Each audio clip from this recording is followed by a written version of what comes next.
A man is digging through some debris and accidentally finds a hidden hole in the ground containing a Nazi flag wrapped around a spearhead.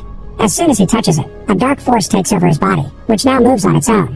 When he tries crossing the road, a car suddenly hits him, only for the vehicle to get smashed. A creepy symbol then appears on the man's wrist and he just keeps going as if nothing happened.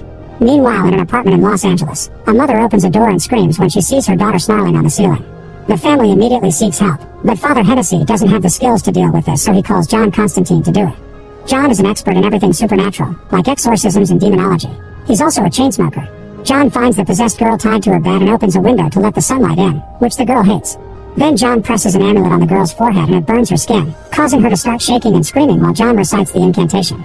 Suddenly the girl stops moving, only for a creepy creature to come out of her neck and attack John.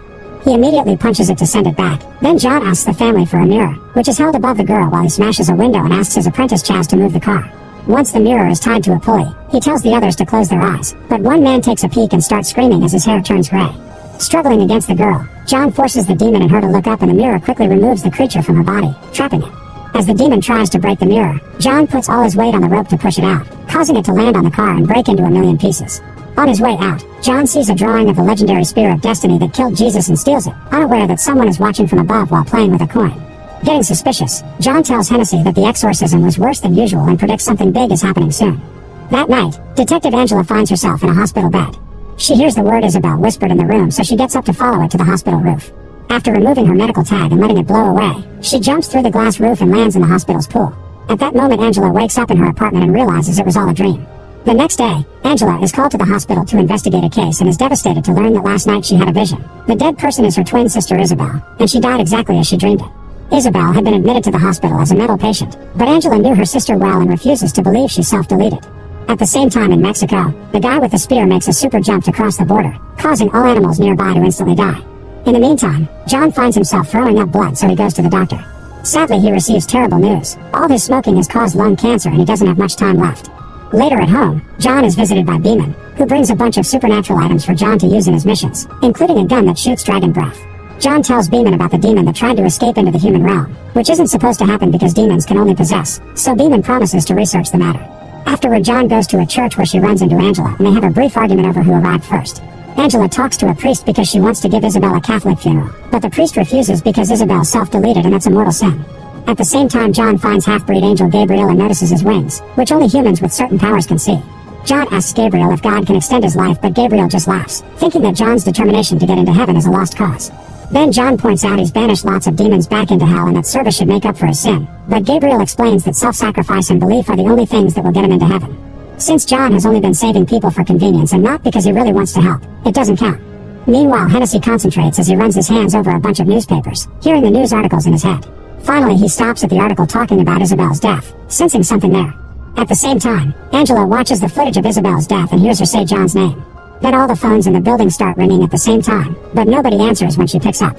Sometime later, John has a coughing fit in the middle of the street and falls to his knees. A crab appears on his hand, and when someone tries to approach him, John is suddenly attacked by a demon covered in insects. A powerful hit sends John flying and he accidentally drops the box with his weapon, so he has to struggle against the demon's hold as it tries to choke him. Using a piece of a sign, John hits the demon to push him away and finally grabs the box, but before he can open it, the demon attacks again. There is more struggle as they rush down the street, only for John to throw the box away and let a car crash into the demon, killing it. Then John stomps on any insect left. Afterward, John and Chaz go to Midnight's nightclub, a place where the supernatural hangs out. A test at the door checks if visitors can see the drawing on a card and John is allowed inside, but Chaz is turned down because he doesn't have the power.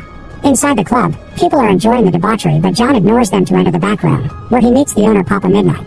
He's a powerful occultist who, unlike John, has decided to stay neutral in the fight of heaven versus hell. John tells him about the demon that attacked him, but Midnight doesn't believe him because the rules accepted by both sides say pure demons can't wander Earth. They're then interrupted by the half-breed demon Balthazar, who keeps playing with a coin as he teases John. When John threatens him back, Midnight cuts in and reminds them his club doesn't accept hostility. Another coughing fit suddenly overtakes John, so he has to rush out. Later at home, John is visited by Angela, who wants his help because she thinks Isabel was forced to self-delete by someone else. However, John thinks she's just desperate for his sister to go to heaven and turns her down. At that moment, he sees shadows outside chasing Angela, so he goes after her and decides her case may be connected to the recent demonic incidents. Angela explains she doesn't believe in demons when suddenly the lights around them start going out one by one except for a Mary statue in a display window. Weird windy noises are coming from above, and John explains they're from flying creatures while taking out a piece of fabric. When he lights it up with a holy glow, he exposes the demons surrounding them, who immediately get burned down to ashes. Angela throws up from the sulfur and John points out the demons are after her, not him. Agreeing to take Angela's case, John decides to visit Hal to see if Isabel is there, which would indicate that she truly self-deleted. At Angela's apartment, he puts his feet into a basin of water that will work as a conduit and asks Angela to leave before grabbing her pet because cats have a connection to the supernatural. By staring into the cat's eyes, John creates a link and time stops around him before he appears in Hell. With holy water at hand for protection, John walks through the horrible landscape of Hell, ignoring the raging wind, the demons, and the damned souls until he finds Isabel at the edge of a building. As demons surround them, Isabel says John's name and takes off her medical tag, so John chases after it. While Isabel falls, the demons chase after John and jump to attack him. Once he has the tag, John breaks a bottle of holy water on his chest and appears back in Isabel's apartment, expelling smoke from his whole body. He gives the tag back to Angela while confirming that Isabel did self-delete and she's damned for it. Meanwhile, Hennessy sneaks into the morgue to find Isabel's corpse. He tries to read her memories by grabbing her arm, but at that moment a creepy mark appears on her wrist, which makes Hennessy back away in fear. Terrified, he tries to drink from his flask, yet not a single drop falls. At that moment a guard finds him, so Hennessy rushes to a store and desperately tries to drink from any alcohol bottle he can find, but the liquid never falls. After smashing a bunch of bottles, Hennessy collapses again and begins to choke, so with his last breath he uses a bottle opener to draw on his hand. Suddenly Balthazar appears playing with his coin and enjoys watching Hennessy slowly die as it's revealed he made an illusion to make the priest think there was no liquid, but he's actually choking on tons of it. Back to John, he explains to Angela that as a kid, he was already able to see all kinds of supernatural entities. Not knowing what to do, his parents sent him to a mental institution to be treated, which made it worse. Feeling scared and outcast, young John tried to self-delete, and he was officially dead for 2 minutes. However, in hell time moves more slowly, so he feels like he was down there for a lifetime. The paramedics brought him back and John finally accepted that everything he could see was real. Because of his terrible sin, his soul will go to hell, so he works exorcising demons hoping it will earn him salvation. Heaven and hell have a bet over who can win humanity's souls, and they create half-breeds like Gabriel and Balthazar, who whisper things to people to make them better or worse. Their chat is interrupted when Angela gets a call about Hennessy's death and the duo immediately goes to the scene. John notices a bloody mark on Hennessy's palm, which is the same symbol Isabel and the Mexican guy had. Hennessy left it for John. After making a copy, John sends it to Beeman for research. Afterward they go to Isabel's hospital room and John snaps at Angela, trying to force her to think of anything that could serve as a clue. Angela finally remembers that as kids they had a secret way to communicate with each other and she breathes on the window, fogging it up to reveal the message Corinthians 17, which shouldn't exist. As they drive away, they call Beeman, who explains that the Hell Bible has more passages than the traditional Bible. Corinthians 17 talks of the son of the devil called Mammon, who will bring eternal darkness upon humanity and whose symbol is the one from Hennessy's hand. Mammon wants to steal control from Lucifer, and to do that he needs a powerful psychic plus a divine being. Beeman starts stumbling over his words and senses something is coming for him, so he hangs up right before insects start coming out of his eyes. Worried, John and Angela rush to check on Beeman, but it's too late. They find him dead and covered in insects. In the meantime, the man carrying the spearhead steals a car and starts driving toward Los Angeles. Back to Angela, she finally admits to John that she and Isabel used to see things as kids too. However, when Isabel was treated for mental illness, Angela started to deny it, and eventually she stopped seeing things. Now she feels like she abandoned Isabel, so she asks John to help her see again. John agrees and fills a bathtub with water, then he makes Angela lie in it. He holds her down even when she starts running out of breath, and Angela struggles against him to no avail. When she finally drowns, time slows down, only to come back to normal in a second. This is enough time for Angela to have visited hell and get her power back. Suddenly she senses something and rushes to Beeman's office, where she finds Balthazar's coin. Moments later, Balthazar is looking at himself in the mirror in his office, which starts bubbling up. Suddenly the dragon's breath destroys the mirror and sends Balthazar flying, but the fire doesn't hurt him. Then John hits him with holy water which does burn the demon's face, causing Balthazar to tackle him against the wall to choke him. The attack makes John drop the dragon's breath, but he pulls out brass knuckles engraved with crosses and uses them to start beating up Balthazar, pushing him onto the table. Then he stands over Balthazar with a Bible in hand, threatening to bless him instead of exorcising him so his soul would go to heaven. Terrified, Balthazar explains that Mammon needs the Spear of Destiny to come to the human realm. At that moment Angela appears behind John and Balthazar laughs, revealing his goal was Angela and John brought her to them, so John shoots him down. After the duo leaves, a mysterious figure appears over Balthazar. The demon asks to be revived because he completed his mission, but the other being just watches him disintegrate. On their way out, Angela realizes that Isabel self-deleted so the demons wouldn't use her to bring Mammon, and now she's dead they want to use Angela instead. Suddenly she starts feeling weird and something pulls her through the elevator door and dozens of walls. John jumps through the holes to follow her, but Angela is then dragged away through the sky out of his reach. A desperate John rushes to the club and shoots the back door to demand the chair, so Midnight responds by using magic to pin him against the wall. Wriggling in pain, John explains that nobody is following the rules anymore and Midnight finally agrees to help. In the artifact storage, they retrieve a chair used for capital punishment. John takes off his shoes and after wetting the floor, Midnight electrocutes him with a bulb. This triggers a vision that shows John the man with the spear heading to the hospital, where tons of demons possessing humans are currently gathering. A demon tries to attack John, but Midnight quickly pulls him out. Afterward, Chaz prepares special bullets for John and surprises him with a plan.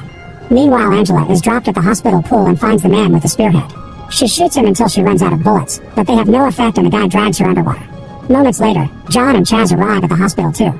Chaz goes to the water tank to bless it with a holy cross while John finds the demons, putting a lighter near the fire alarm to activate the sprinkles.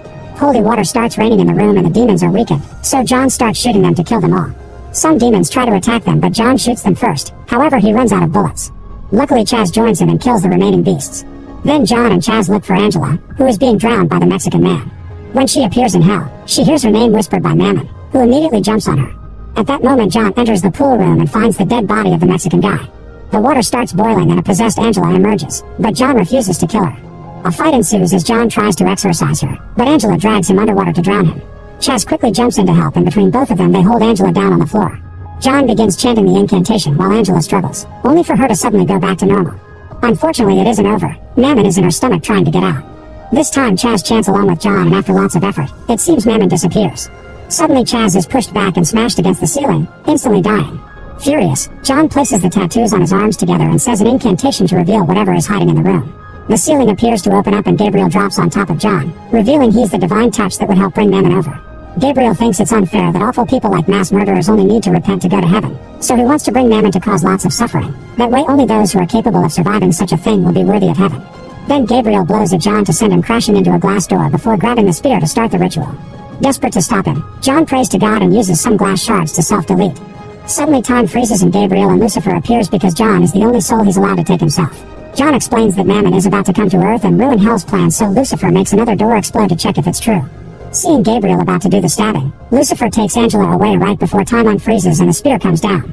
The reflection on the water shows Lucifer holding Mammon over Angela while he reminds Gabriel that the world is his. Gabriel tries to attack Lucifer, but he has no power because God has abandoned him, so Lucifer sends Mammon back to hell and burns Gabriel's wings down before pushing into the pool. Now it's all over. Lucifer asks if John wants a life extension as a reward for warning him about Mammon, but instead John asks him to send Isabel's soul to heaven. Lucifer does it with just one gesture and then drags John through the floor, happy to take his soul at last. However, an invisible force stops him and Lucifer realizes that, thanks to his sacrifices, John doesn't belong in hell anymore. John's soul starts floating up to the light of heaven as he gives Lucifer the finger, but Lucifer refuses to lose his favorite soul and inserts his hands into John's lungs, removing the cancer and extending his life in hopes he'll sin again. Afterward, John retrieves the spearhead and checks on Angela, who is fine. Gabriel is also alive, but he's human now, so he asks John to get his revenge as he hands him the gun. However, John just punches him and lets him live, knowing being human is punishment enough.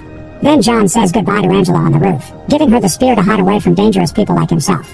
He also has some gum instead of a cigarette. Sometime later, John visits Chaz's grave and sees his